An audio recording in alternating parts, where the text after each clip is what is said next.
திடீர் பணவரவு, திடீர் அதிர்ஷ்டங்கள் எல்லாம் கொடுத்தது. ஏன்னா 8ஆம் இடத்தை நம்ம வந்து மறைவு ஸ்தானம் மட்டும் சொல்லக்கூடாது. அங்க நிறைய ரகசியங்கள் இருக்கு. புதிய விஷயங்களை கண்டுபிடித்து எல்லாருக்கும் சொல்லிக் கொடுக்கக்கூடிய ஒரு அமைப்பு. இது எல்லாமே விருச்சிகத்துக்கு இந்த மாதம் நடக்கும். ஒருவேளை ஜாதகத்தில் தசாபுத்திகள் சரியில்லை அப்படின்னா கொஞ்சம் அமைதியா இருந்தது. 10ஆம் இடங்கிறது கர்மா. உங்களுடைய கர்மாவை வச்சுதான், அதாவது 10ஆம் இடத்தை வச்சுட்டு நீங்க என்ன கர்மாவை வாங்கி இந்த பூமியில ஜீவனம் பண்றீங்க அப்படிங்கறத நம்ம எடுத்துக்கலாம். அப்படி பார்க்கும் பொழுது 10ஆம் இடத்து அதிபதியே கெட்டு போயிட்டாருன்னா தொழில் பண்ணாதீங்கன்னு சொல்லிடுவோம்.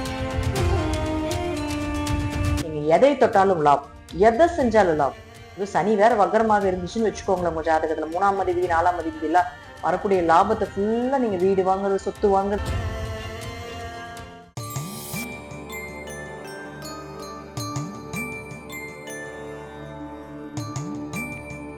திருச்சிற்றம்பலம். தென்னாடுடைய சிவனை போற்றி, எந்நாட்டவருக்கும் இறைவா போற்றி.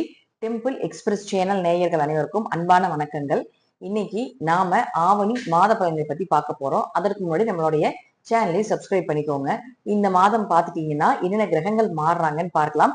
இறுதியாக என்ன வழிபாடுகள் செய்யலாம், அதை செய்யும் பொழுது நமக்கு என்னென்ன மாதிரி பிரச்சனைகள் விலகி யோகங்கள் வரப்போகுது அப்படிங்கறதை முழுமையாக பார்க்கலாம். விருச்சிக ராசிக்குண்டான ஆவணி மாத பலன்களை பத்தி பார்க்கலாம்.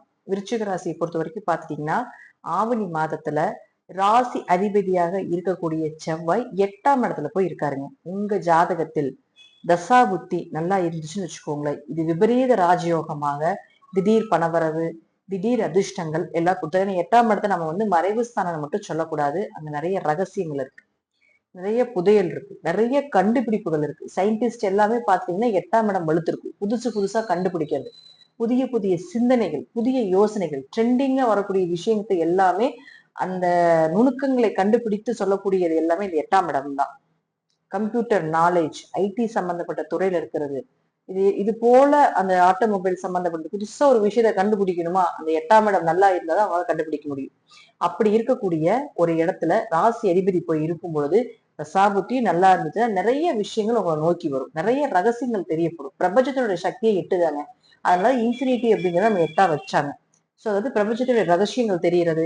அதே போல பாத்துட்டீங்கன்னா நிறைய தெய்வ அனுகிரகம் கிடைக்கிறதுக்கான வாய்ப்பு. ஏன்னா அங்கிருந்து 2ஆம் இடத்தை பார்க்கும் செவ்வாய். அப்ப பண வரவு, பொருளாதாரம் நல்லா இருக்கிறது, பேச்சுக்கு மரியாதை, உங்களுடைய பேச்செல்லாம் படின்னு பேசுறது. ஆல்ரெடி விருச்சிக ராசிக்கு வந்து பேசுறது சொல்லியே கொடுக்க வேண்டாம். நம்ம ஒரு வார்த்தை பேசுறோம்னா அவங்க 4 வார்த்தை பேசிடுவீங்க. சோ அந்த மாதிரி இருக்கக்கூடிய ஒரு சூழ்நிலையில இப்போ உங்களுடைய பேச்சு திறமைகள் மூலமாக நிறைய அவார்டு வாங்குறது, புதிய விஷயங்களை கண்டுபிடித்து எல்லாருக்கும் சொல்லி கொடுக்கக்கூடிய ஒரு அமைப்பு. இது எல்லாமே விருச்சிகத்துக்கு இந்த மாதம் நடக்கும். ஒருவேளை ஜாதகத்தில் தசாபுத்திகள் சரியில்லை அப்படின்னா கொஞ்சம் அமைதியா இருந்துக்கும். கொஞ்சம் அமைதியா இருந்து கொள்வது நல்லது. கொஞ்சம் கடங்கார தொல்லைகள் இருக்கும், கொஞ்சம் மனக்கசப்புகள் ஏற்படும், திடீர் வெளியூர் வெளிநாடு போறதுக்கு உண்டான வாய்ப்புகள் கிடைக்கும். சோ அதெல்லாம் கொஞ்சம் ஃபேக்கான ஐடியா எல்லாம் வந்து கிரியேட் ஆகும் இந்த டைம்ல. புதிய ஃபேக்கான நபர்ஸ் எல்லாமே உள்ள என்ட்ரி ஆவாங்க உங்க லைஃப்ல. இதெல்லாம் கொஞ்சம் பார்த்து வைத்துக் கொள்வது நல்லது. அடுத்தது சுக்கிரன். சுக்கிரனை பொறுத்த வரைக்கும் பாத்தீங்கன்னா உங்க ஜாதகத்துக்கு 7 மற்றும் 12ஆம் அதிபதியாக இருக்கக்கூடியவர் உங்களுடைய ராசிக்கு 11ஆம் இடத்துல நீசமாக ஒரு 16ஆம் தேதி வரைக்கும் தான். பொதுவாக 7ஆம் அதிபதி 11இல் இருக்கிறது ஒரு திருமண வரன் தேடி வரும், புதிய திருமணத்துக்கு உண்டான வாய்ப்பை கொடுக்கும், நல்ல வசதி வாய்ப்புகள் இருக்கக்கூடிய ஒரு திருமண அமைப்பை கொடுக்கும். இருப்பினும் அங்க நீசமாக இருக்கிறதுனால கொஞ்சம் நீங்க வந்து அது பாத்துக்கிறது நல்லது. எப்படி இருக்காங்க அந்த குடும்பங்கள்ல எப்படி அப்படின்னு. அதே போல கணவன் மனைவிக்குள்ள கொஞ்சம் சின்ன கருத்து வேறுபாடுகள், தேவையில்லாத சின்ன சின்ன பிரச்சனைகள் வர்றது, கொஞ்சம் மனஸ்தாபங்கள் ஏற்பட்டது எல்லாம் ஒரு 16ஆம் தேதி வரைக்கும் தான். 16ஆம் தேதிக்கு மேல பாத்தீங்கன்னா சுக்கிரன் உங்களுடைய ராசிக்கு 12ஆம் இடத்துல துலா வீட்டுக்கு வந்துருவார். அப்போ 12ஆம் அதிபதி 12ல. இப்ப உங்களுக்கு அந்த ப்ராசஸ் பண்ணிட்டு இருந்தீங்களா, அந்த வெளிநாடு வெளியூர் போறதெல்லாம், அதெல்லாம் ஒர்க் அவுட் ஆகுறது இந்த 16ஆம் தேதிக்கு மேலதான். சுக்கிரன் நீங்க வந்ததுக்கு அப்புறம் வெளிநாடு போறது, வெளியூர் போறது, கணவன் மனைவி அந்யூன்யமா இருக்கிறது, கணவன் மனைவிக்குள்ள இருந்த சண்டைகள் விலகிறது, நல்ல வரன்கள் அமைஞ்சு வர்றது, ஒரு வெளியூர்ல மாப்பிள்ளை பாக்குறீங்க, வெளியூர்ல பொண்ணு பாக்குறீங்கன்னா இந்த டைம்ல அமைஞ்சு வர்றதுக்கான ஒரு வாய்ப்புகள், நண்பர்களுக்குள்ள பார்ட்னர்களுக்கு ஒரு மனசங்கடங்கள் ஏற்பட்டுட்டு இருந்திருக்கும்.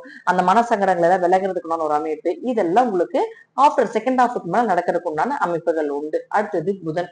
புதனை பொறுத்த வரைக்கும் பாத்தீங்கன்னா உங்களுடைய ராசிக்கு 8 மற்றும் 11ஆம் அதிபதி இருக்கக்கூடிய வீடு 10ஆம் இடத்துல.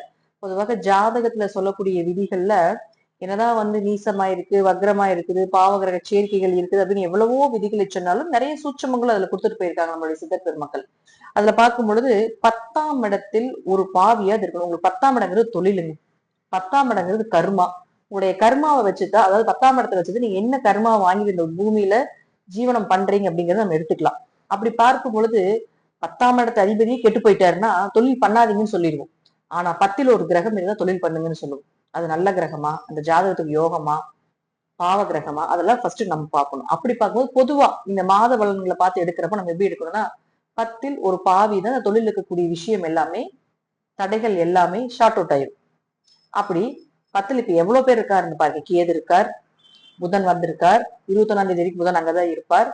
கூட யார் இருக்கார்? 10ஆம் அதிபதியாக இருக்கக்கூடிய சூரியன் ஆட்சி பலம் பெற்று இருக்கார். அப்ப இவ்வளவு விசேஷங்கள் இருக்கும் பொழுது விருச்சிக ராசி குருவும் பார்க்கறதுனால இதை விட வேற என்ன நல்ல பலன் விருச்சிக ராசிக்கு வேணும்?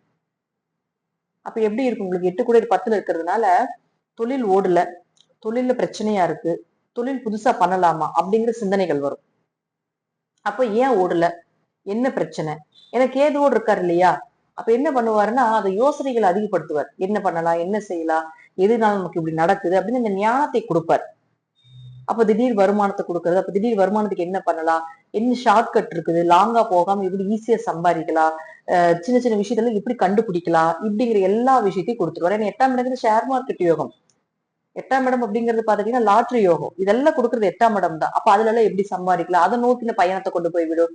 சோ லாட்ரி வாங்கலாமா, ரேஸ் ஏதாவது பண்ணலாமா, ஷேர் மார்க்கெட் ஏதாவது கத்துக்கலாமா, அல்லது ஷேர் மார்க்கெட்ல புதிய புதிய விஷயங்களை கத்துக்கிட்டு அதை அப்ளை பண்றதுக்கான அமைப்பு, இதெல்லாம் உங்களுக்கு கொடுத்துருவார். அப்போ புதன் யாரு உங்களுக்கு? ஆல்ரெடி 11ஆம் அதிபதி. அப்ப அவர் 21ஆம் தேதி வரைக்கும் அங்க இருந்தாலும் அந்த ஞானத்தை எல்லாம் பெற்றுக்குவார். என்னென்ன பண்ணலாம், என்னென்ன செய்யலாம், எல்லா விஷயத்தையும் அந்த ஞானத்தை எல்லாம் கத்துக்கிட்டு 21ஆம் தேதிக்கு மேல பாத்துட்டீங்கன்னா புதன் தன்னுடைய சொந்த வீடாக இருக்கக்கூடிய கன்னியா வீட்டுக்கு ஆட்சி உச்ச பலம் பெற்று வந்துருவார். அதற்கப்புறம் அதெல்லாமே அப்ளை பண்ணி ஒர்க் அவுட் பண்ணி லாபத்தை பெறக்கூடிய காலகட்டங்கள். 11ஆம் இடங்கிறது லாபஸ்தானம் இல்லையா? அது கன்னி வீடு தான் உங்களுக்கு. அப்ப அந்த இடத்துல 11ஆம் அதிபதி வரும்பொழுது பலமாகிறார் இல்லையா? அப்போ அதற்கப்புறம் பெரும் லாபம் வர்றது, விபரீத ராஜயோகத்தை கொடுக்கக்கூடிய ஒரு காலகட்டங்கள். அப்ப 8ஆம் அதிபதியும் 11ஆம் அதிபதியுமானவர் 21ஆம் தேதிக்கு மேல 11ஆம் வீடாக இருக்கக்கூடிய கன்னியா வீட்டுக்கு தன்னுடைய சொந்த வீட்டுல பலமா அமரக்கூடிய நேர காலங்கள்ல நீங்க எதை தொட்டாலும் லாபம், எதை செஞ்சாலும் லாபம். இது சனி வேற வக்கரமாக இருந்துச்சுன்னு வச்சுக்கோங்களேன், உங்க ஜாதகத்துல 3ஆம் அதிபதி 4ஆம் அதிபதி எல்லாம் வரக்கூடிய லாபத்தை ஃபுல்லா நீங்க வீடு வாங்குறது, சொத்து வாங்குறது, வண்டி வாகனங்கள் வாங்குறது, அல்லது ஏதாவது முயற்சி என்ன பண்ணலாம் என்ன பண்ணலாம் அந்த முயற்சியை விடாமுயற்சியோட செயல்படுத்தக்கூடிய ஒரு அமைப்பை ஏற்படுத்தி கொடுத்துரும். கீழே விழுந்தாலும் மீண்டும் மீண்டும் என்ன பண்ணலாம்னு சொல்லி அடுத்த கட்டத்துக்கு போய்கிட்டே இருக்கிறதுக்குண்டான ஒரு மைண்ட் செட்டை கொடுத்துரும். அதை நோக்கி ஓடிக்கிட்டே இருப்பீங்க. நல்ல லாபத்தையும் கொடுப்பாரு, நல்ல வருமானத்தையும் கொடுப்பார். அதுல குறைவுகளே கிடையாது. உங்களுடைய குடும்ப தேவைகளை பூர்த்தி பண்ண போறீங்க, குடும்ப ஆசைகளை நிறைவேற்ற போறீங்க, உங்களுடைய ஆசைகள் எல்லாமே நிறைவேற்ற போறீங்க, குழந்தைகளுக்கு உண்டான விஷயத்த எல்லாமே வாங்கி கொடுக்க போறீங்க. அதெல்லாம் செம்ம சக்சஸா இருக்க போகுது. குழந்தைகளுடைய தேவைகள், குழந்தைகளுடைய படிப்புக்கு உண்டான செலவுகள் எல்லாமே பண்றதுக்கு உண்டான வாய்ப்பு இந்த மாச விருச்சிக ராசிக்கு கண்டிப்பா நடக்கும். அது மட்டும் இல்லாம 10 இருக்காரு சூரியன். அப்ப தொழிலுக்கு என்ன பிரச்சனை? தொழில் வளர்ந்தே ஆகணும். கேது இருக்கலாம் கொஞ்சம் தடைகளை கொடுக்கும், அவ்வளவுதான். மத்தபடி தடையை உடைச்சிட்டு மேல வரக்கூடிய அமைப்பு இந்த சூரியன் கொடுத்துருவார். உங்க ஜாதகத்துல சூரியன் கேது, சூரியன் ராகுலாம் இருக்கு. இந்த காலகட்டங்கள்ல போய் உங்க ஜாதகத்துல இருக்கான்னு பாத்துக்கோங்க ஃபர்ஸ்ட். அப்படி இருக்கும்போது இந்த நேரத்துல திலகோமம் பண்றது, பித்திருதோஷ நிவர்த்தி பண்றது, சூரியனுக்கு உண்டான கிரகண தோஷ நிவர்த்திகள் இதெல்லாமே நீங்க பண்ணிட்டு வந்தீங்கன்னா கண்டிப்பா தொழில் வளர்ச்சி உண்டு. உங்க கெட்ட கர்ம, நான் சொன்னேன் 10ஆம் இடம் கர்மஸ்தானம், அங்க சூரியன் கேது சூரியன் ராகு இருக்கும்போது உங்க கெட்ட கர்மாவை அழிப்பதற்கு ஒரு வாய்ப்பு. அப்ப இந்த நேரத்துல இந்த மாதிரி முன்னோர்களை வழிபாடு செய்யும் பொழுது நம்ம முன்னோர்கள் நமக்கு தெய்வமாக நம்மளை காப்பாற்றுவாங்க. குலதெய்வமே நம்ம கூட அதுக்கப்புறம் தான் வருங்க. முன்னோர்கள் நீங்க திருப்திப்படுத்துனீங்கன்னா தான் குலதெய்வமே வரும். தாய் தந்தையர் அதனால மாதா பிதா குரு தெய்வம் 4வது கொண்டு வச்சிருக்காங்க தெய்வத்தை. சோ நீங்க உங்க முன்னோர்களை நீங்க தாய் தந்தையை நீங்க திருப்திப்படுத்தினால் மட்டும்தான் அதுக்கப்புறம் இருக்கக்கூடிய பணம், குருங்கிறது பணம், அதுக்கப்புறம் தான் தெய்வம்.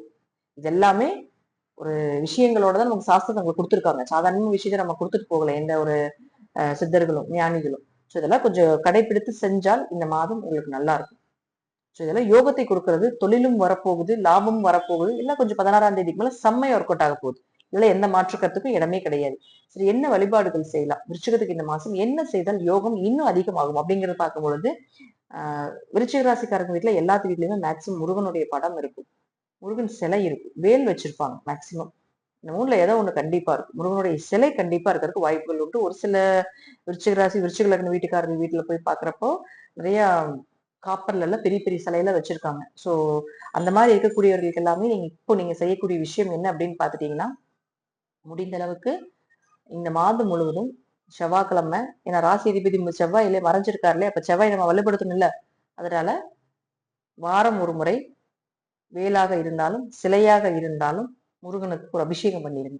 வேல் மாறல் படிங்க, தினமும் வேல் மாறல் படிங்க. தினமும் அபிஷேகம் பண்ண முடிஞ்சா பண்ணுங்க, அப்படி இல்லைன்னா தினமும் வேல் மாறல் படிங்க. உங்களுக்கு எப்ப தோணுதோ அப்ப உங்களால முடிஞ்ச பால், தயிர், தேன், பன்னீர், அரிசி மாவு, திருமஞ்சனம், மஞ்சள், சந்தனம், இது போல உங்களால பஞ்சாமிர்தம் என்ன உங்களால முடியுதோ அபிஷேக பொருளை தாராளமாக நீங்க வீட்டிலேயே வாங்கிட்டு வந்து வச்சு உங்க வீட்டுல இருக்கக்கூடிய முருகனுக்கோ அல்லது வேலுக்கோ அபிஷேகம் பண்ணும் பொழுது சகல தோஷங்களும் நிவர்த்தி ஆகும். இந்த மாதம் செழிப்பா இருப்பீங்கன்னு அர்த்தம். இதுதான் பரிகாரம்.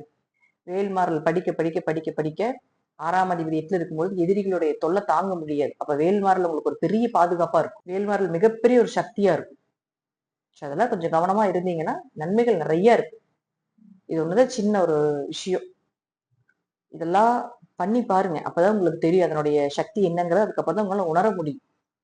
இதெல்லாம் உங்க ஜாதக ரீதியாகவும் தசாபுத்திகள் ரீதியாகவும் நான் சொல்லக்கூடிய கருத்துக்கள் சிறிது மாறுபடலாம்.